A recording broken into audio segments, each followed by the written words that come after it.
Hi everybody, this is Kurt Schlichter and I'm back with another edition of Take That here on Rebel Media. This is the show where I get on camera and I say things. Sometimes I talk to other people. We're not going to do that today. This is all Kurt all the time. It's you, it's me, it's that camera. We got a lot of stuff to talk about and we're going to do that right now. There's some great news today. Today is the day Mike Pompeo and Rick Grenell should be confirmed by the Senate for their jobs. Mike Pompeo is going to be our next Secretary of State, and yeah, he's not qualified at all. He was only, number one at West Point in his class, and then he went to Harvard, and then he was, in Congress, and then he was a CIA director, and everybody voted for him, except now they're not going to because they don't want to give Donald Trump a victory. They just want to deny him a victory. They want to deny Donald Trump the ability to operate the government that he was elected to be chief executive of. And why would they do that? Well, that's kind of going to be the theme today. The other big nomination, big confirmation, is my friend Rick Grenell. Rick actually lives in town with me. So I've literally been to the movies twice and turned around, and there's like our next ambassador to Germany. It's Rick. Hey, Rick, how you doing? Hey, how you doing, Kurt? What's up? Want some popcorn?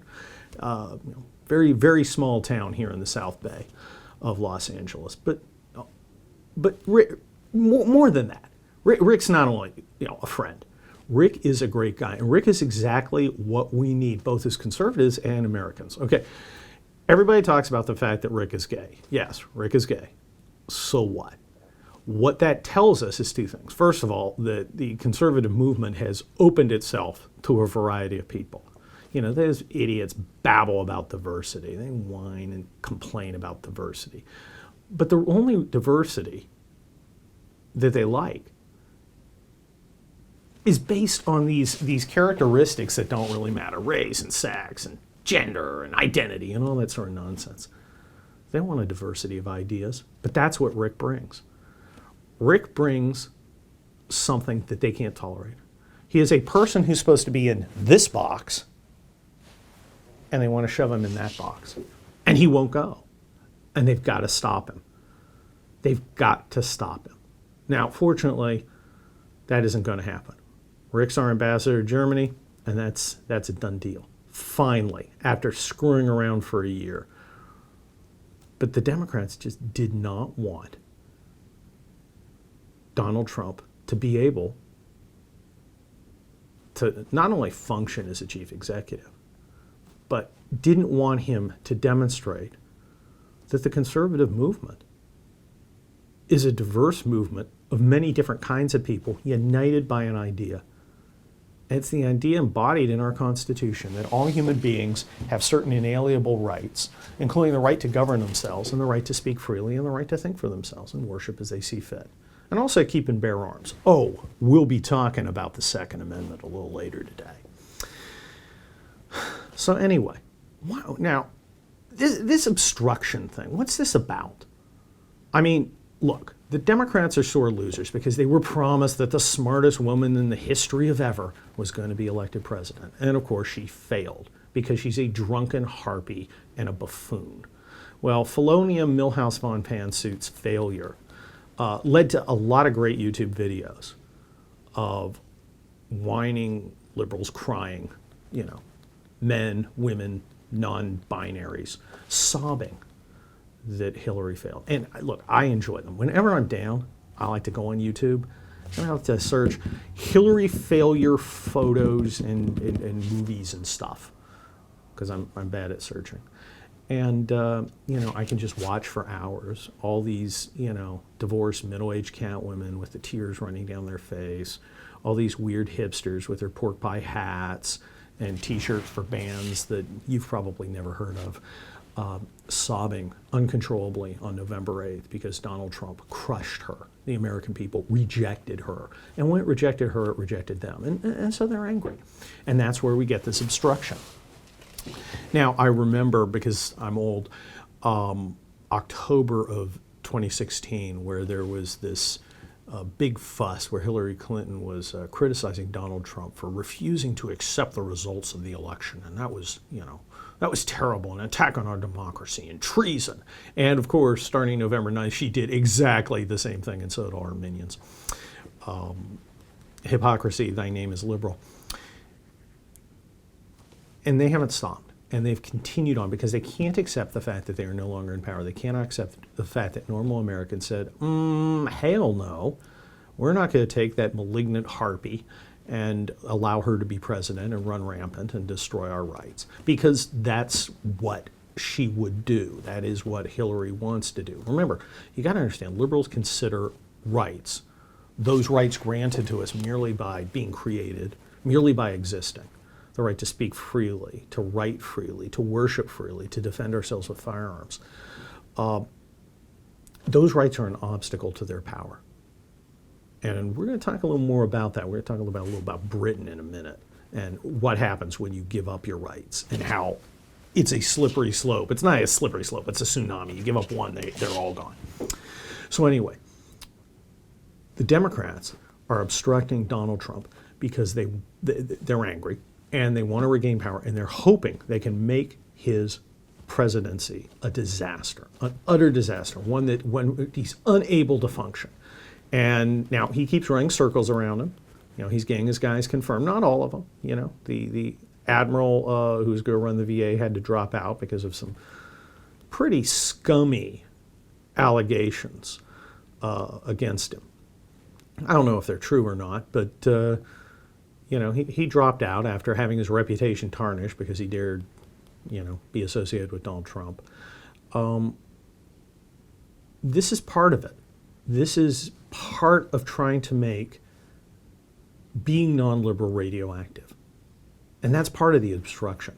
They want to take being a conservative, being a normal American, and make it out of mainstream. 43% of Americans who voted for Donald Trump. And they essentially want to make those 43% of Americans exiles in their own country, out of the mainstream, abnormal, unworthy of being considered, unworthy of self-governance, unable to govern themselves. That's what the obstruction is. That's why they won't cooperate. And I'm not talking about supporting Donald Trump. You have to have an opposition. You always do. Keeps you honest. But obstruction is throwing sand into the gears of government, trying to make it so government can't function. Not that he can't enact his policies, but that he can't exercise any of the power that was invested in him when he won the election. When he won the election. That's important. Because what they do casts doubt on the legitimacy of our government. If we, the voters, can't elect someone and have that person be able to exercise power, then really what have we done? We've done nothing. We're not a representative democracy. We're not a republic. We're a banana republic, but that's kind of what they want. And speaking of banana republics, let's talk about Great Britain. Now, Great Britain used to be a beacon of freedom, a shining symbol of liberty. And look at it now. What a disaster. Britain has gone from a place where you could dissent and you could speak freely and you could do what you want, to a place where you can dissent and speak freely and do what you want as long as you absolutely agree with the elite. Otherwise, they will literally put you in jail. Let's review some of the recent atrocities. There's some guy named Count Dankula. He's like a Scottish comic. He's got all these weird piercings. He's kind of a silly man. But he made a really kind of unfunny joke involving his dog and Hitler and the Holocaust. And it wasn't particularly funny, but he posted it on YouTube and promptly got arrested. Yes, police came to his house because he said words, and he published a video. Now, I want you to think about that. In the United Kingdom, someone says something, he utters words, and police come and arrest him. They literally put him in handcuffs and haul him into jail and court. And he's convicted, and he was fined. Oh, lucky him. He didn't have to go to jail for saying words. Think about that. Now, just the other day, there was a tweet by some British police organization, which are, remember the gentle Bobby? Hey, right, fair cop. Oh, move along. Nothing to say. The classic Bobby has become this goose-stepping Stasi bastard who's out there surfing social media trying to find somebody who's saying something that they don't like. And now they're like these big signs. If you're racist or sexist or imperialist or offensive, that's my favorite, offensive on social media, we're coming to get you. You're going to be arrested. And arrested for words. Just think about that. Arrested for words. And now there's some guy, and he was driving his car past these, the little electronic traffic control things, and would take photos. And he'd always give him the finger. He'd always, flip him the bird, because, screw you, authorities. That's cool. He's in his Land Rover. He's doing his thing. They arrest him and put him in jail for 9 months, or 8 months. And it gets better. And then this police organization tweeted it with a picture saying, here's what he did. He violated the processes of law, and now he's doing 8 months in jail. All of you obey. Think about that. Think about that. The police out there commanding people to obey, threatening them. And they think this is perfectly fine. And then there's baby Alfie. This is a little baby. He's got a terminal brain disease, allegedly terminal. They keep trying to kill him, and he refuses to die. He's in a hospital, and his, National Health Service hospital. That's government-run health care, single payer. Remember, there are no death panels. No death panels. Sarah Palin was totally wrong. No death panels. Except the National Health Service decided that baby Alfie had to die. Because his life wasn't worth living. Now, his parents disagreed. And you might think that his parents might have a say in, determining the treatment of their child. Whether, at the very basic, they should keep on living, that they should have some input into that decision. No, not in Britain. Because people no longer belong to themselves in Britain. They belong to the government. And the NHS has got to let him die because they can't have people standing up to him. They can't let people have an alternative. And there is an alternative. Italy, which seems to like human life, said, hey, we will send a military airplane, we will take him, and we will come and we will take him to Italy and treat him. And the British government was like, nah, we're not going to let you. No, he has to die. Even though there's no chance. So we don't think there's any chance for him. He has got to die. Well, just give us a shot. What do you have to lose? Our standing, our power. No, he's got to die. Parents go to hell. They actually put guards around baby Alfie, like 30 policemen around baby Alfie to make sure no one rescued him from his certain death. Because they're starving him. They're like refusing to feed him. And all I can think of is, where were those 30 cops when rape gangs of immigrants were going around sexually abusing hundreds of girls in Britain? Oh, wait, the police didn't want to bust those up because somebody might call them racist if they arrested people for raping little girls. But they can always find plenty of bobbies to ensure an innocent child dies, no matter what. So that's Britain. That used to be a free country. Now, what's a big difference between Britain and the United States? Well, I mean, we have our written constitution. They have traditions. Okay, all right, that's one thing. What do we have here? Let me think. What do we have here in the United States that makes it really hard for the government to act in an unchallenged manner to trample our rights? What do we have here that makes it... Oh, yeah! Yeah, our citizens have guns. We have lots of guns. We have 300 million guns. And us Americans, we're pretty picky about laws and things that affect our right to keep and bear arms, our sacred right to have firearms to use for the defense of ourselves, our families, our communities, and our Constitution. Do we think that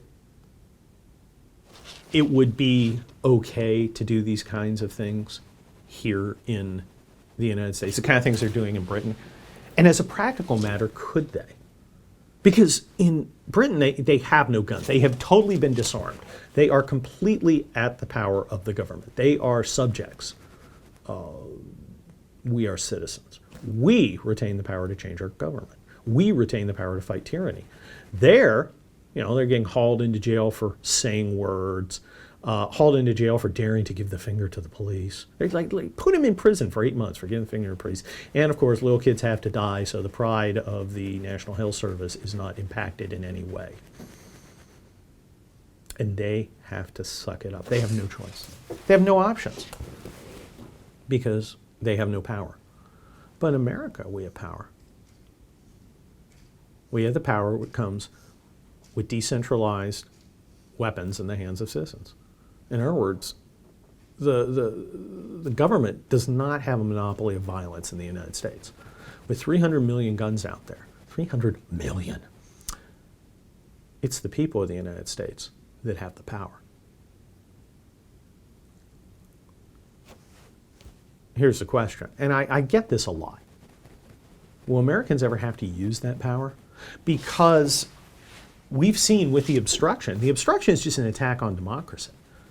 And make no mistake, many, many, many liberals, if not most, if it's not a basic plank in their platform, agree with what's going on in Britain. They absolutely agree. They agree that you should be able to be arrested and put in prison for saying certain words that they don't like. They believe that if you defy authority by, say, giving the finger to a police camera, you should be put in prison. They believe that the government should determine if your life is valuable enough to go on. Now, I remember there's this big thing about Sarah Palin, the death panels, but that's exactly what we're seeing in Britain. We are seeing exactly what Sarah Palin predicted in their single-payer health system, because of course they have to.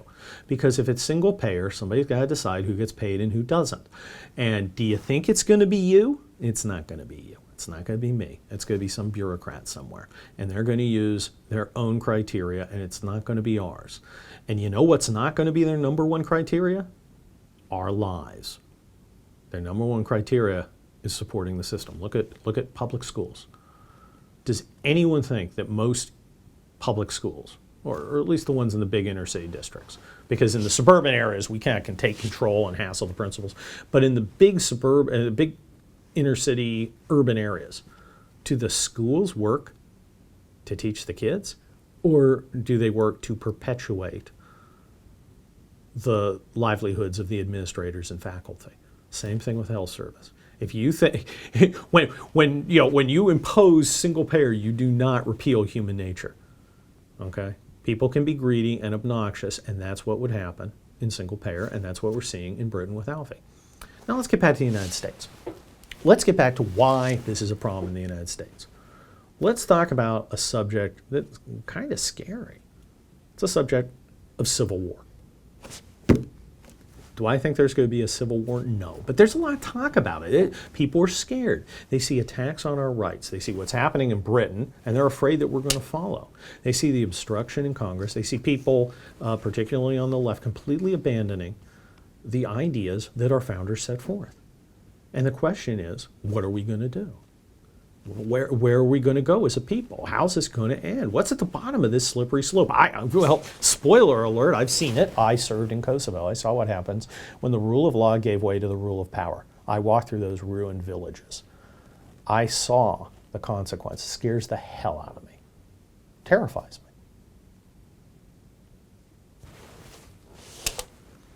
me. And I've been trying to tell people. I write articles in town hall about, hey, let's have the rule of law, okay? Let's not embrace conflict.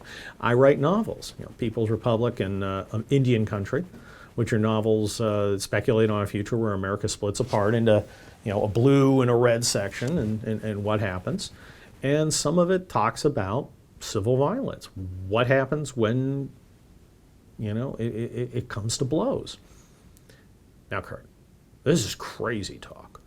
A bunch of farmers with hunting rifles can't take on a modern military. I love that argument. It's really interesting to me because A, it's an indictment of our schools, because obviously these guys never heard of things like Vietnam and Iraq and Afghanistan. But, you know, I was a military guy for a while, and I kind of know a little about this stuff. Let's talk about the practical side of a civil war. What would happen if there was some kind of civil war in the United States? Really, I mean, what would it look like? What capabilities do people have? What terrain are they talking about? Because those are really important. Combat power, terrain, two of the most important things. And you know, is it just a matter of, well, you know, you guys would be suppressed. You know, these rebels would be suppressed. You know, they got tanks and drones and B-2 bombers and nuclear warheads and stuff. Okay, well, got to tell you, first of all, you're not really supporting the legitimacy of a tyrannical government by saying they could nuke other Americans. That does not strike me as, that strikes me as a poor argument. Anyway, let's talk about the scenario. One scenario is leftists rebelling against a conservative government, or normal Americans rebelling against a leftist dictatorship, which seems to be the one that people are most concerned about. Because, we've seen attempts to ban guns, attempts to limit speech, making people bake cakes. It's just getting ugly. And if the Democrats got back into power, we've seen the obstruction of Trump. So if the Democrats got back into power, does anybody, let's see a show of hands, anybody think that they'll be super eager to give up power again? People are worried that we would have to be pried away from them by force, that there would be no legitimacy or legitimate change of government following that one last election. So what would it look like? Okay, let's talk about numbers. Okay, how many people do you think there are in the military? How many do you think there are? Well, there's a couple million. Okay, and then you got some, includes reservists, maybe 3 million or so.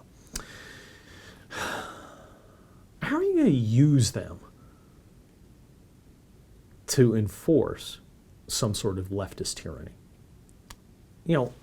Remember that map, the famous 2016 map of counties that voted for Hillary and counties that voted for Donald Trump?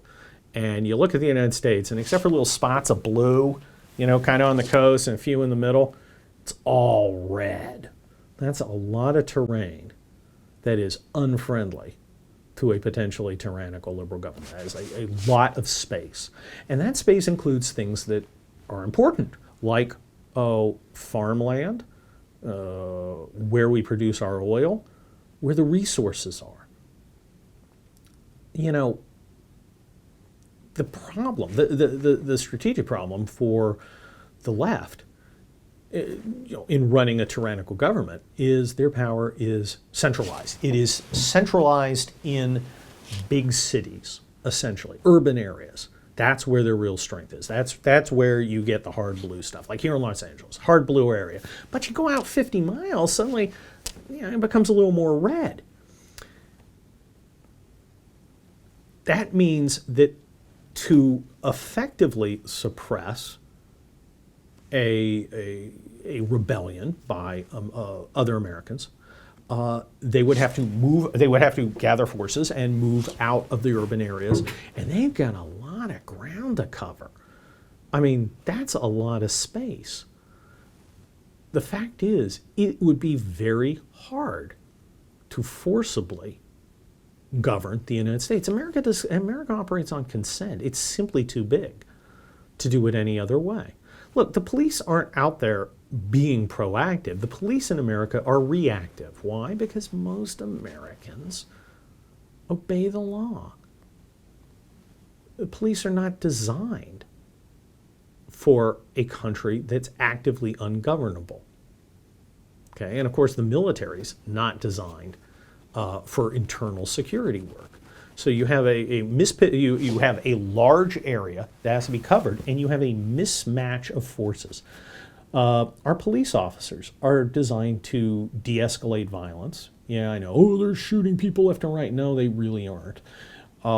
They're generally designed to de-escalate violence, and the way they win is by putting like 50 cops against one bank robber. They win by doing multiples of combat power. You know, even you remember the North Hollywood shootout, those two idiots at that bank.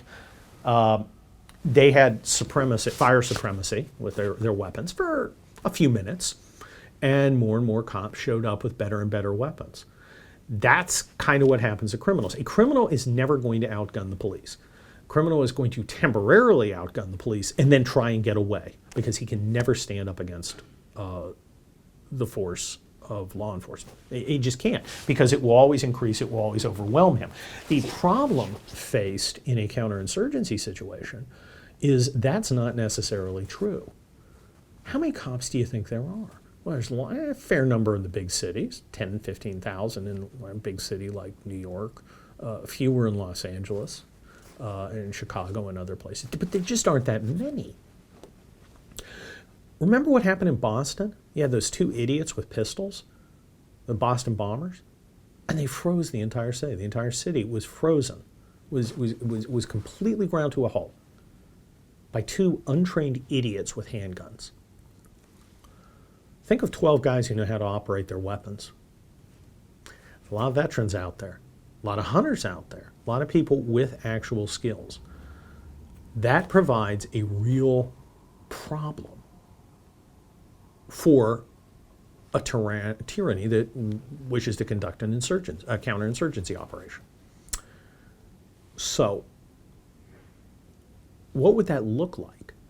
Well, I mean, you obviously have the police, but how many police are actually going to do it? You get out to, the random county sheriff out in Nebraska. You think he's going to line up to arrest his neighbors because, President Hillary Clinton back in Washington ordered all guns confiscated?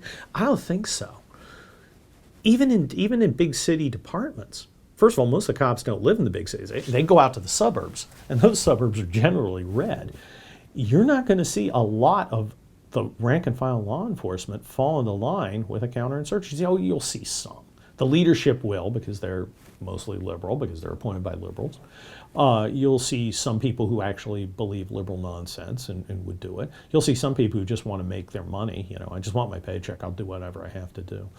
But you will see significant dropouts in law enforcement, including whole departments once you get outside the city, that will just not participate. Federal law enforcement, you'll have some of the same problem, but we've seen the FBI is always willing to support a liberal totalitarian regime. So you do have that, but again, they're investigators. They're not street cops. To own ground, to take ground, you have to put a guy with a rifle there who will kill anybody trying to knock him off. That is how you hold territory. Law enforcement simply is not going to be up to it.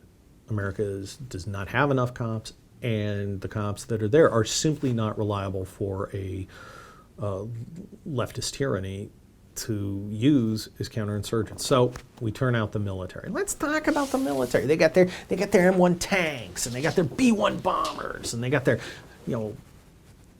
Minuteman missiles and all these other things. And that's not really going to help. Now, we've seen in Vietnam, Iraq, and Afghanistan that small groups of people with light weapons can, in fact, tie a modern military into knots. The military has to make, some choices. It can go all in and essentially kill everybody, which is not typically what we do. Or it can try and fight a counterinsurgency, which takes a long time and is no sure thing. So liberal tyrants are going to have to face a choice. Are we going to really go in there and are we going to really clean house, or are we just going to kind of putter around the edges? Now, we'll talk about numbers and things in a minute. I'm just talking grand strategy.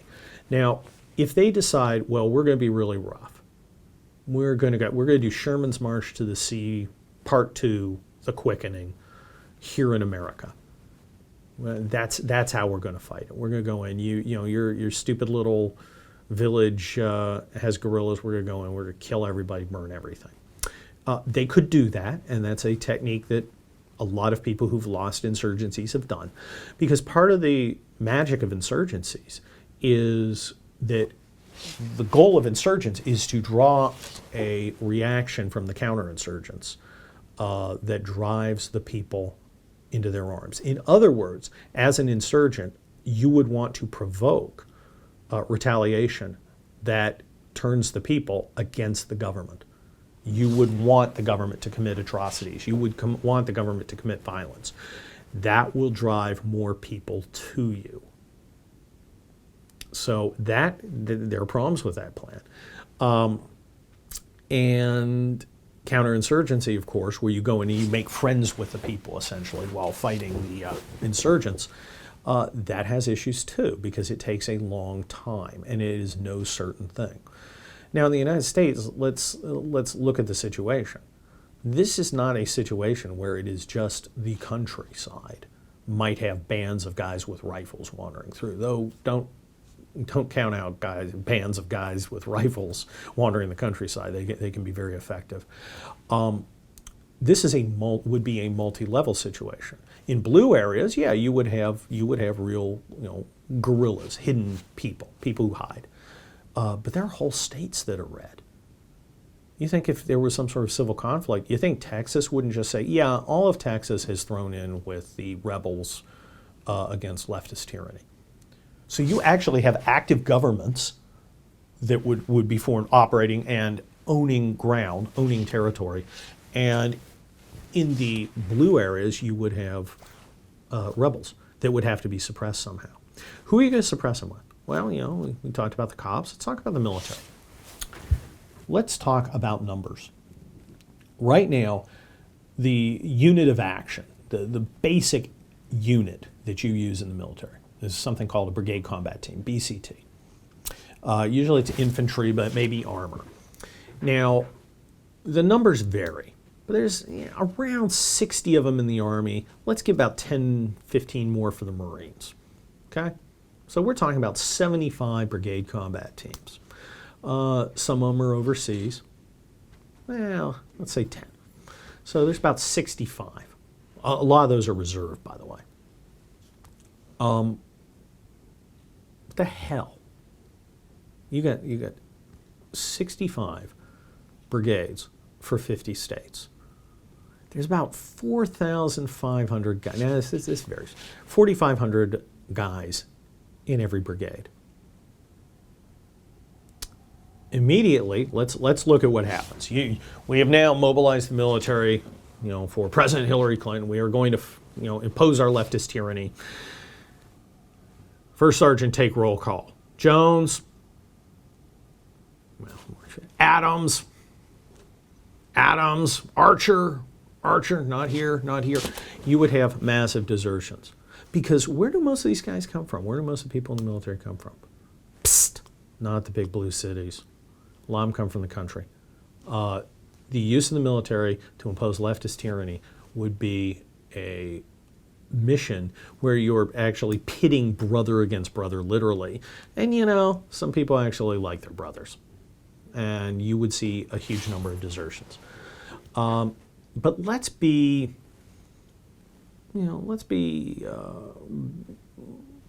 very conservative about it. Let's say you're only losing maybe 10%. 10% from desertion. You get 90% of the people actually don't desert. Okay, so now your 4,500 man brigade is about 4,000 folks. There's this thing called the fog of war. There are these little things that make war difficult, little problems that you face. One problem is people who are not deployable, people who are sick, injured. A guy breaks his leg on the obstacle course. Another guy comes down with pneumonia because he was doing guard duty in the rain. Every unit's going to lose about 10% of people off the top for something. Just some reason. Uncle Joe died, I got to go home to his funeral. Another 10% out. So now you're about down to about 3,500 out of your 4,500. How many of those guys are actual fighters? Well, we call that the tooth-to-tail ratio. How many people are supporters to how many people actually go out and hold rifles? And that ratio is really tilted in the way of the supporters. A brigade usually has about 7 battalions. about 3 of them are what are called maneuver battalions. Those are the ones that actually fight. Of those, about 2/3 of the guys are actual fighters. You're really looking at guys actual holding a gun at about, let's be super conservative, 1,500. About 1,500 actually carrying guns at any one time in a unit. And that's full strength. And we've already lost 20% of our people. So we're down to 1,200 people per brigade. The rest of the guys are doing support stuff. Support stuff's huge. A brigade is like a little city. I know. I was a deputy commander of one. I was acting commander of one. I took one out to the National Training Center.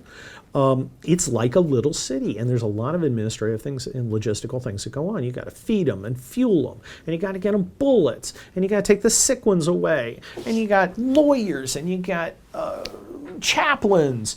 You got veterinarians, you got all these other people who are not out there with rifles, who are just making it possible for guys to be out there with rifles. So we're really talking for every brigade, all 70 of them, you're talking about 1,200 people who are actual fighters. 1,200 times 70, that's about 84,000 guys. 84,000. They got to sleep. They got to refit. They got to train. They have to do things that take them off the street. Let's be nuts. Let's say you were going full speed, 12-hour shifts.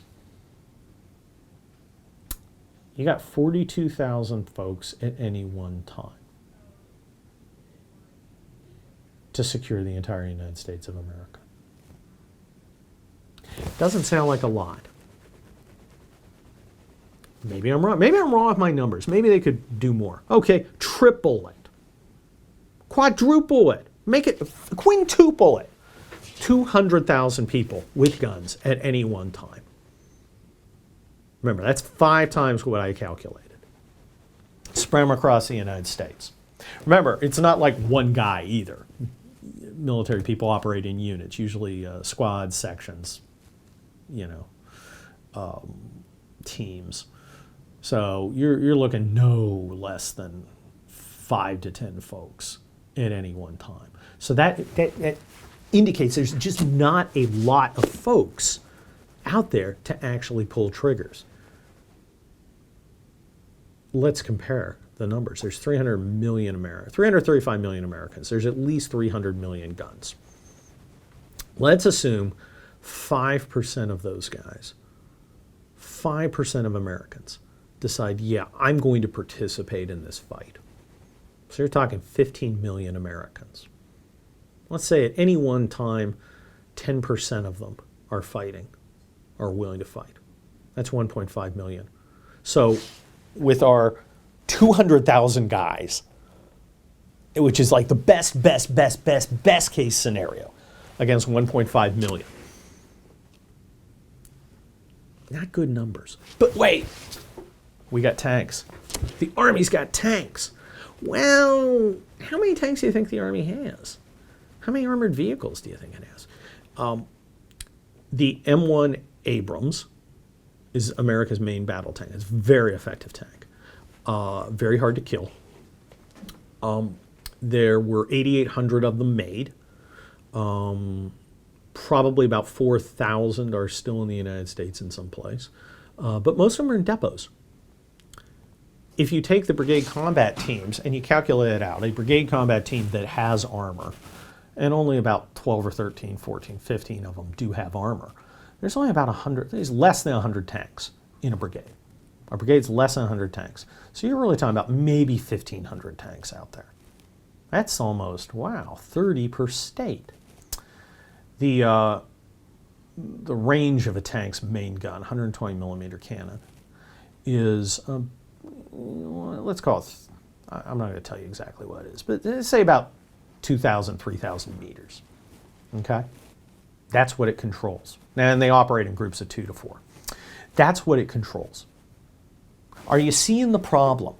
Put all the little tanks down. Oh, and remember, only about 75% of them are like operational at any one time.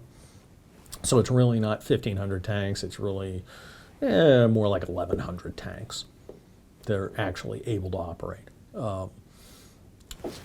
Put them around. There just simply are not enough tanks to dominate a country like the United States. And and where would guerrillas go? Do you think they, if there were tanks, you said, we're going to send 50 tanks into this area. Well, of course, the guerrillas are going to go away. Guerrillas don't fight, tanks, not directly. You don't fight directly when you're an insurgent. You fight indirectly. You fight the weak point. Do you attack the tank with your 30-06 hunting rifle? No, stupid. You attack the guy who's driving the fuel truck or the guy who's driving the ammo truck. Or you wait till the guys get out of the tank to take a leak. Now, I'm not giving away any hints. I'm not giving away any secrets here. The enemy knows this. None of this is new. And I'm not advocating any of this stuff. I'm just telling you how it is. The simple fact is, against armed citizens, even using small arms, our military, even in the best case, where I give them every benefit of the doubt, is simply not able to impose its will. Not effectively. And not for a long time. You can put a bunch of forces in one place and control it for a while, but they're just not going to take over. They can't do it. America operates on the consent of the governed. Why? Because we're armed and we can resist. That's a lesson the British should have learned. And I hope we don't go down this road. The obstruction we talked about earlier, the loss of rights we've seen in Britain, these are warning signs. These are warning signs that we need to get back to what makes America the greatest country on earth. And that's the fact that we understand that every human being is endowed with inalienable rights by his creator. And that led to the Constitution. That was the basis of the founders' thought process. That's why we have the Constitution that we have. And that's what we need to get back to. That's what we need to honor. And if we keep moving away from it, it's just going to get ugly. Anyway, I'm glad you guys could come and join me for my weekly Rebel Media podcast. Take That with Kurt Schlichter. I guess I wasn't particularly funny today. I prefer to be funny. But we had kind of some serious subjects, and I hope you found it enlightening. Look for me here on Rebel Media every Thursday. I appreciate you watching, and come find me on Twitter. I'm under Kurt Schlichter. It's spelled exactly how it sounds. And watch for my town hall columns every Monday and Thursday. I will see you all next week. Thanks.